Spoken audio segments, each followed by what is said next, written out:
We are back on the trail, heading south. So we're journeying with the company. They're going into the mountains. They're trying to pass the Misty Mountains, and it's getting too damn cold and too damn snowy. Right. They've got watchers overhead, and so there's all these kind of unknown, malevolent entities. And we're far away from Sauron. We're far away from Saruman, but I thought it was just interesting how the Caradhras, the mountain, is described as having almost a personality and being not too friendly to the dwarves and to the company. Right. In Dungeons and Dragons parlance, Caradhras Pass would probably be neutral evil, or neutral leaning towards evil, right? Where it doesn't matter. It could be anybody. Like whether they're evil, whether they're good, it makes no difference. But there's also an indication that Sauron or Saruman were kind of throwing a storm that way. Well, actually, they discuss it. Let's go to that. Not natural. Let's go to that scene. So Boromir's saying that I was born under the shadow of the White Mountains and know something of journeys in the high places. And he's already talking about we'll meet bitter cold. I wonder if this is a contrivance of the enemy, said Boromir. They say in my land that he can govern the storms in the mountains of shadow that stand upon the borders of Mordor. He has strange powers and many allies. So Boromir speculates that the storm that they're hearing and seeing and feeling is a contrivance of the enemy. Well, you know what Boromir should have done is he should have, before they ascended the Caradhras Pass, he should have blew his horn. There they are. That way he'll let everybody know Boromir is passing. He might have created an avalanche. I know. Right, here's the thing, though. As much as this scene is interesting, right, and as much as there's like stuff going on, this really is kind of, I think, because they don't really dwell on here too long, just long enough to where it's like, okay, we need to go to Moria. This whole thing was written so, like the path we were defeated, we need to go to Moria. You know what I'm talking about? I think that this like really was. I mean, it's actually kind of a bit of a frustrating read in the sense that, like, they're just up against something that's kind of confounding as a snowstorm. Like, it's not. I mean, it's embodied with personality. Like, Caradhras is angry at them and is not letting them pass. But at the end of the day, it's just snow. But here, the thing is about, like, I'd like to think that it was Sauron or was Saruman, whipping up the storm, because this is like the first defeat that the enemy dealt them. You know what I'm talking about? This is like a defeat for the company. And granted, it wasn't. I mean, really, at the end of the day, the only thing that was sacrificed before they got to Moria was Bill, and Bill was fine. He made his way back to Rivendell. Right. But well, I mean, certainly they strongly imply that it is some kind of contrivance of the enemy at the end of this page, where he says, "I wonder if this is a contrivance of the enemy." The very next page, Gimli's like, his arm has grown long indeed. If he can draw snow down from the north to trouble us here 300 leagues away, his arm has grown long, said Gandalf. So if it's not outright stated, it's strongly implied. However, Caradhras was called the Cruel and had an ill name, said Gimli, long years ago when rumor of Sauron had not been heard in these lands. So already, long before the name of Sauron was heard in these lands, Caradhras was the Cruel and had this temper. And of course, in a way, it's just personified nature. Like, you can call a mountain or a storm cruel. But the fact that there's like this force that's part of the natural world that's not necessarily in league with Sauron, it almost just gives kind of a deeper. It makes Middle Earth much more 3-dimensional. So I don't know, like if it were less of a sophisticated book, like there'd just be one evil Dark Lord enemy, the source of all evil in the world, and then there'd be the good side. Yeah. But this is a side where it's a multipolar world where there's all these different like entities and dangers and stuff, and some of them are in league with Sauron, others aren't. Here's the thing, though. I mean, when you look at this chapter, when you look at this half of a chapter, like you know, like the ring goes south, like the journey or whatever. Like there's a few things that happen in this chapter that are kind of hinting at what is to come. You know, like the race on wings. You know, has been kind of hinted at. Yeah, but you could conceivably take this whole like part of the chapter out and still end up at Moria. You know what I'm talking about? But what this does is it kind of gives like it makes the journey more believable because it's not so easy. There's decisions that need to be made. It kind of shows Aragorn's leadership to Gandalf, where Gandalf's not just like saying, "Hey, we need to go this way," right? It's like there's a choice. There's a choice. He deferred to Aragorn to go over the Caradhras Pass, and Aragorn was proven wrong. Some ranger. Wrong, yeah. So some kind of king he's going to make. But the other thing that strikes me as we're talking about this is like, oh, here's a haunted mountain, dwarves. Hey, let's just settle here. You know what I'm saying? Yeah, this is a mountain that hates you. Let's just settle in its shadow and build our empire. Right. Hey, I haven't done enough research. Did they? Because we know that the elves of Eregion, like Eregion, was settled because of the Mithril, right? We talked about that last show. Unlike it was claimed in Rings of Power. The show that shall not be named. But my point is, though, is like they settled Khazad-dûm long before they discovered Mithril, right? Right. Okay, this is just more to my point of like the dwarves just settled this haunted ass mountain arbitrarily. If the Mithril wasn't there, it's kind of like, oh. Well, I know they dug too deep for the Mithril, and then they stirred up the Balrog. Yeah. He wasn't. No, they stirred up the Balrog because there's a leaf that fell. Right, it wasn't a leaf. Just to maybe just reemphasize the point you made, I think it's a good point, is that the fact that they take this road that ends up being denied to them, and they end up failing right from the get-go or right out of the gate.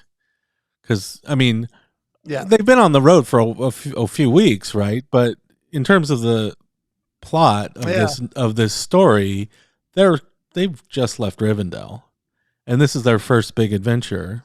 Yeah. They haven't really encountered anything. They've just been kind of on this road, and their first big kind of attempt, which is the attempt to pass this mountain pass, ends up failing. And I think you're right. It almost makes the whole story more believable, because you're right. If they had just gone through every open door and gone in the direction that they wanted to go, and every act that they wanted to act upon or direction that they wanted to take was, because, I mean, I'm just saying it makes it more believable. It makes it more lifelike, because sometimes in life you make decisions that end up going wrong, or end up like, oh, well, I wanted to go this way and I can't do that. I have to do plan B and do plan B. And by doing that, it makes it more realistic. Plus it shows this kind of power dynamic and negotiating skills between the two kind of leaders of the company, Gandalf and Aragorn. Yeah, absolutely. And the other thing too, that again, you have Boromir, you have Legolas, you have Gimli, and the hobbits, and I do think that Tolkien did a really good job of kind of bringing him into the narrative, but the real kind of dynamic is between Aragorn and Gandalf. I mean, I don't think it was like a debate, but he does a good job of kind of bringing everybody in. Everyone does their part, but it is interesting to see that at this point, Boromir, who was like a leader of his of men, where he's from, isn't really kind of adding to any of the conversation yet. You know what I'm talking about? But there are some moments where Boromir actually shows some leadership, like when they get stuck in the snow. And I think because he's going through mountains and Boromir's kind of from a mountainous area, he's used to dealing with snow.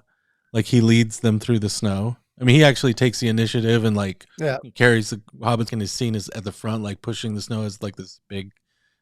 He's like the biggest guy in the group, or the strongest guy in the group, and he's kind of the strongest. Yeah, certainly. I wanted to point out that there's this moment where they are hearing the shrill cries and howls of the wind. Yeah.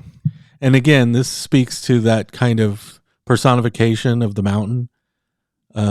It may only be a trick of the wind and the cracks in the gullies of the rock wall, but the sounds were of those of shrill cries and wild howls of laughter. Mm-hmm. Okay. Stones began to fall from the mountainside, whistling over their heads or crashing in the path beside them. Every now and again, they heard a dull rumble. A great boulder rolled down from hidden heights above. This reminded me actually of the scene from The Hobbit. It's almost identical, actually. Yeah.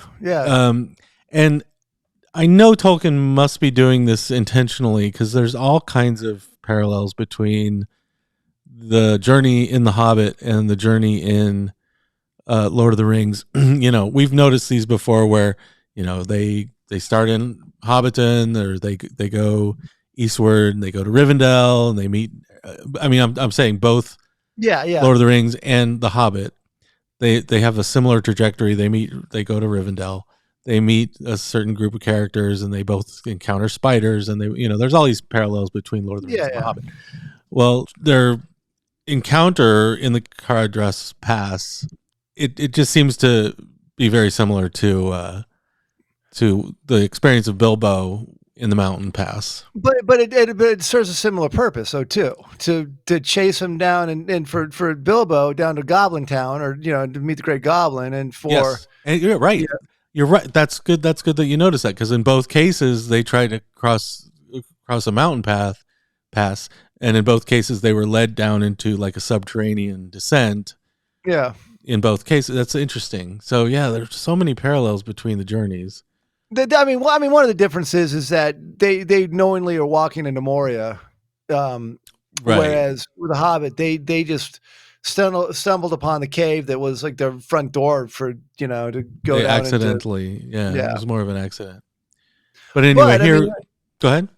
I know, but you can also like look at it as, again, fate intervening, because that whole in The Hobbit, because that whole sequence led to Bilbo finding the ring, so again, if you want to look at a higher fate kind of thing, that's was meant to happen, right, yeah.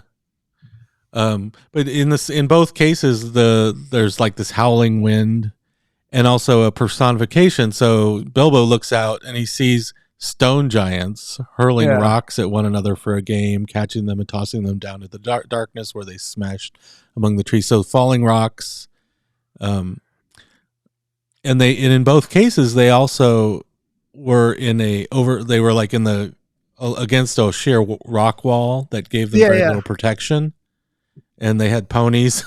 Like it's kind of the same scene. So. Anyway. Did you see the Hobbit though?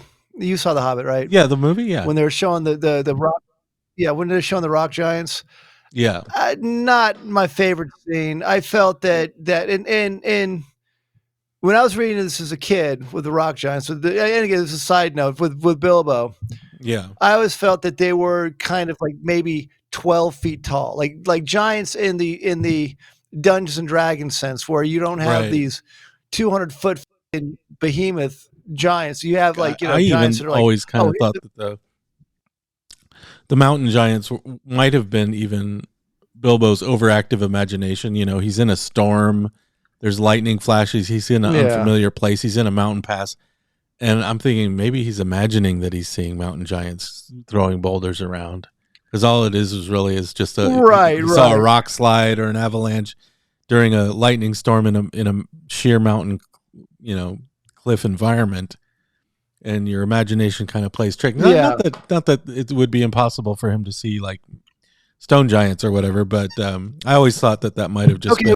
Okay, mountain giants in D&D were 30 to 40 feet tall, right? Oh, okay.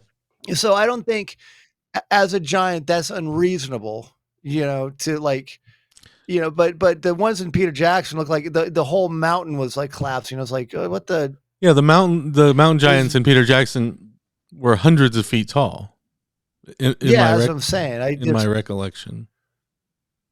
Yeah, that it seemed a little bit much. But anyway, so that's what it doesn't even matter. I think we're getting sidetracked here, and the fact that we're kind of, but it's not really sidetracked because I think regardless of whether or not Peter Jackson kind of overdid the mountain giant thing or the stone giant thing, I think like Tolkien likes that blurring the line between like a menacing like presence, like a sentient. Something that's menacing and sentient, as opposed to something that's just menacing and natural, like a natural mountain, a windstorm. Like he keeps like the company keeps ascribing some kind of malicious sentience to the wind. Oh, they hear it howling. Is it really maliciously howling, or is it just the wind that's like whistling in the cracks of the mountain? And I don't know. Yeah, sometimes like when you hear wind whistling in the cracks of the mountain, it sounds malicious. It sounds creepy and eerie. And I think Tolkien's just trying to play on that phenomenon. Yeah, but again, being written from the Hobbit point of view, it could have very well just been like Bilbo or Frodo kind of like reading more into it than was actually there. But right, but Gimli and Legolas and the other members of the company seem to corroborate this opinion that there's something malicious in the air. The Caradhras was called the Cruel, and it was given that personification by the dwarves and even not just the hobbits who might have tended to exaggerate the situation. But it feeds into the Hobbit imagination of like so. Yeah. Well, I think it's interesting because Bilbo's like, or Frodo's like half buried in snow. Yeah. And it's funny because he's thinking, there's this scene, where is it real quick? Where he's like falling asleep and he's like freezing to death. And Bilbo didn't. And all he can think of was like, just hold on, let me just find it real quick. It's funny that this demand that Bilbo places on Frodo and that Frodo places on himself probably to come up with a real zinger of a story to come back and tell Bilbo for his book. So that comes up when at the bottom of 377 when a great sleepiness came over Frodo. He felt himself sinking into a warm and hazy dream. He thought a fire was heating his toes, and out of the shadows on the other side of the hearth he heard Bilbo's voice speaking. I don't think much of your diary, he said. Snowstorms on January the 12th. There was no need to come back to report that. Right. But I wanted rest and sleep, Bilbo, Frodo answered with an effort. So he was dreaming of meeting Bilbo. Isn't that sad? I don't think he was dreaming. I think he was like about dead. You know what I'm saying? He's like, it's the hallucination you have before you fall into hypothermia. Right. I wonder if that came from like I thought the same thing. He's like near death. Yeah, but considering Tolkien's experiences in World War II or World War I, and do you think that's like this was what like the soldiers had described? Like, oh man, like I was like fading fast. No, but what I'm saying is it feels like Frodo was on the verge of death. You know what I'm Yeah. saying? Like, or very close to it, you know, and he was just kind of like, oh, I'm going to drift off now. And then he got saved. Right. It's funny you should say that, because on the very next page, this will be the death of the halflings, Gandalf said Boromir. It is useless to sit here until the snow covers over our heads. We must do something to save ourselves.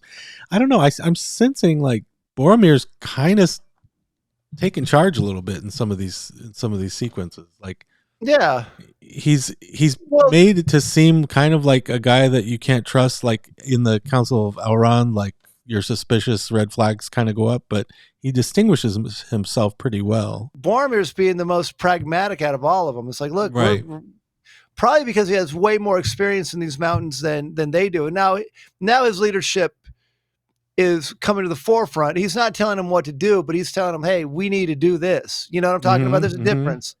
Yeah. Again, pragmatic as far as this goes. Right. It does. And it also, this whole chapter actually is a bit of an introduction to each character and their strengths and weaknesses. So, like, a little bit in The Ring Goes South. So, on page 380, you have Aragorn was the tallest of the company, but Boromir, a little less in height, was broader and heavier in build. He led the way, and Aragorn followed him, which I thought, because Aragorn's like this great leader, king basically. But Boromir's leading the way. He's quite stout, and he's doughty is the word that Tolkien uses. Yeah. Yeah. He's swimming and burrowing. And really, all the hobbits did.